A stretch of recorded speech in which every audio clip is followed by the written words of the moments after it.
बिस्मिल्लाहिर्रहमानिर्रहीम। अस्सलामुअलैकुम। अपनी वफ़ात से कबल एक वालिद ने अपने बेटे से कहा, मेरी ये घड़ी मेरे वालिद ने मुझे दी थी, जो कि अब 200 साल पुरानी हो चुकी है, लेकिन इससे पहले कि ये मैं तुम्हें दूँ, किसी सुनार के पास इसको लेके जाओ और उससे कहो कि मैं उसे बेचना चाहता हूँ, फिर देखो वो इसकी क्या कीमत लगाता है। बेटा सुनार के पास घड़ी ले गया। वापस आकर उसने अपने वालिद को बताया कि सुनार इसके 25,000 कीमत लगा रहा है, क्योंकि ये बहुत पुरानी है। वालिद ने कहा, आप गिरवी रखने वाले के पास जाओ। बेटा गिरवी रखने वाले की दुकान से वापस आया और बताया कि गिरवी रखने वाले इसके 1500 कीमत लगा रहे हैं, क्योंकि ये बहुत ज़्यादा इस्तेमाल शुदा है।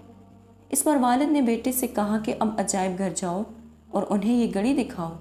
वो अजायब घर से वापस आया और पुरजोश अंदाज में वालिद को बताया कि अजायब घर के मुख्तमाम ने इस घड़ी को 8 करोड़ कीमत लगाई है, क्योंकि ये बहुत नायाब है और वो उसे अपने मजमूए में शामिल करना चाहते हैं।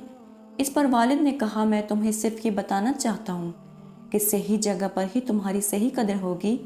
अगर तुम हर जगह पर बेकदरी किए जाओगे तो गुस्सा मत होना। सिर्फ वही लोग जो तुम्हारी कदर पहचानते हैं वही तुम्हें दिल से दाद देने वाले भी होंगे। इसलिए अपनी कदर पहचानो और ऐसी जगह मत रुकना जहाँ तुम्हारी कदर पहचानने वाला नहीं। जज़ाकल्लाह। उम्मीद करती हूँ कि आपको आज की वीडियो पसंद आई होगी। मज़ीद इसी तरह की वीडियोस देखने के लिए हमारे चैनल को सब्सक्राइब करें। खुदा हाफिज़।